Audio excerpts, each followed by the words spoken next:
We have some massive updates regarding Pascal Siakam, as the Indiana Pacers have emerged as one of the more likely teams that could potentially land Pascal Siakam ahead of this year's trade deadline, as it's been reported by everybody the Raptors and Pascal are not even close on a contract extension. And now a report has revealed the Indiana Pacers' current offer to Toronto, and it's not looking too hot. So we're going to discuss what the Pacers have to offer, the players that are sort of potentially in this deal, and whether or not the Raptors have some better options, because there's been a lot of chatter across the NBA about Pascal potentially going, given his current skill, as well as kind of a unique opportunity for teams to think they can come in and fleece the Raptors. So lots of stuff to dive into this video. Before we do, folks, again, over 57% of our viewers are not subscribed to the channel, so it would mean the world to me if you guys could hit that subscribe button. I'm recording from the airport right now. I saw all the news drop while I was flying from St. John's to Toronto, now Toronto to Boston, so had to cover it here in the pocket of Pearson, but we got a lot of stuff to dive into. And one of the first things that has been going around Raptors land has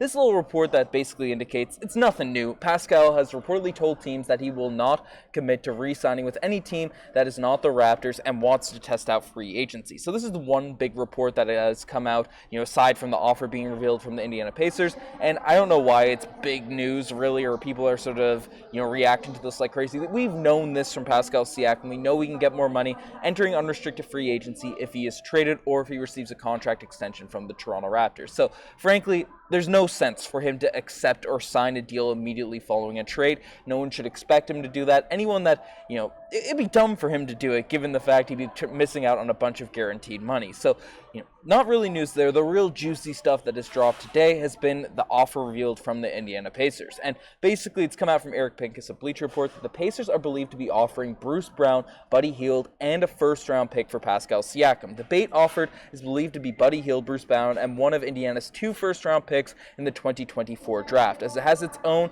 and another that's likely to come via the Oklahoma City Thunder or LA Clippers. With enough targets to choose from in Jeremy Grant, Andrew Wiggins, Siakam, the answer may also be Kyle Kuzma. So basically, from this Eric Pincus report that has essentially come out, and the Indiana Pacers want one of these bigger wings. They want one of these guys that they can add to their current nucleus, of Halliburton, Miles Turner they have over there, Benedict Mathurin, all these guys, and they want one of these bigger wings that could potentially put them, maybe not over the top just yet, but elevate them into one of the top teams in the Eastern Conference. Obviously, Pascal Siakam from that list you see there is probably the best player out of Jeremy Grant, Andrew Wiggins, Siakam, and Kuzma. Certainly, Siakam's by far the best player on that list given how performances have gone this season. But the offer that the Indiana Pacers are sort of sending to the Toronto Raptors is not crazy appetizing. Now, Buddy Hield is an interesting piece. However, if you look at the contract situation for the Indiana Pacers this year, Buddy Hield is a guy that he's a free agent at the end of the season, so he's essentially losing for nothing. If you want to keep him long term, you have to pay him similar to what you'd have to pay Pascal Siakam. So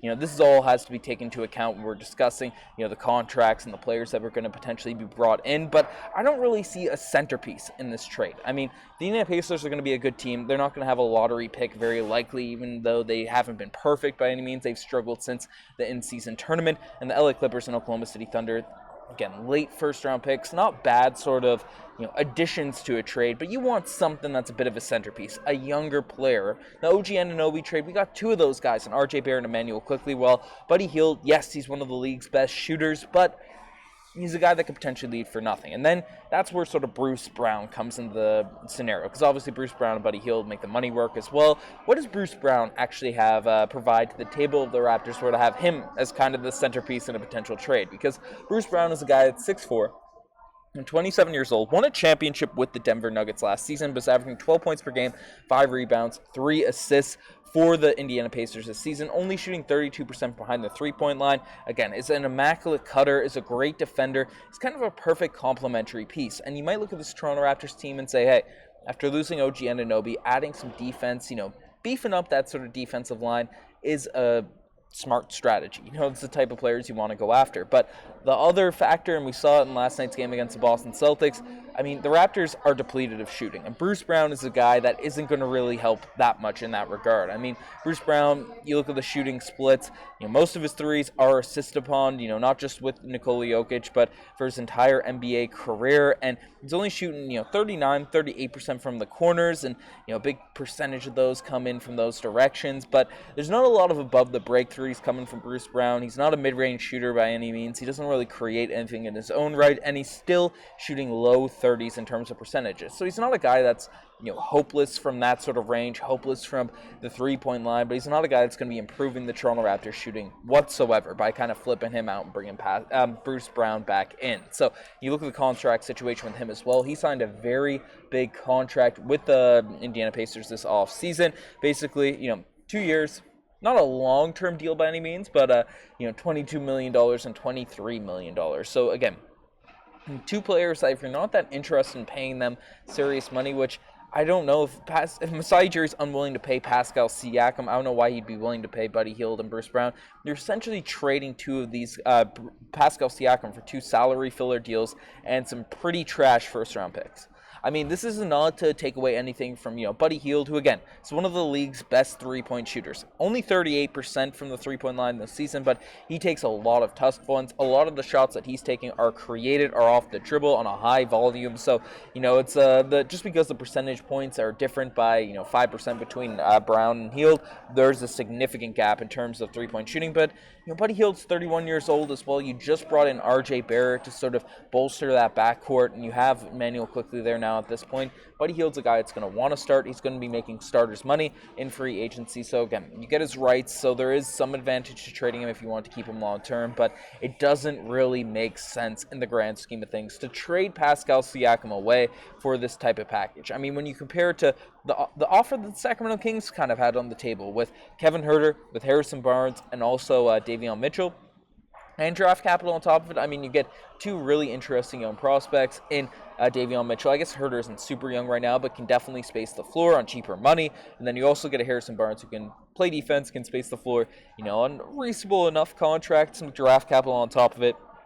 Not a crazy centerpiece for a guy like Pascal Siakam, a significant downgrade in your roster, but just fit-wise, for what makes sense for this Raptors team, a lot better than sort of what we'd be getting from this Indiana Pacers deal, just given the contracts on its own right. And then you look at other teams that could potentially be involved, like the Dallas Mavericks, who, unless they're giving up Lively, I'm very interested in what really anything they have to offer. And Grant Williams might be interesting on the defensive end and things like that, but I don't know. The Toronto Raptors, I'm still, is very kind of distraught after last night's game. I would love to see them just give Siakam the money. Then you have more trade flexibility.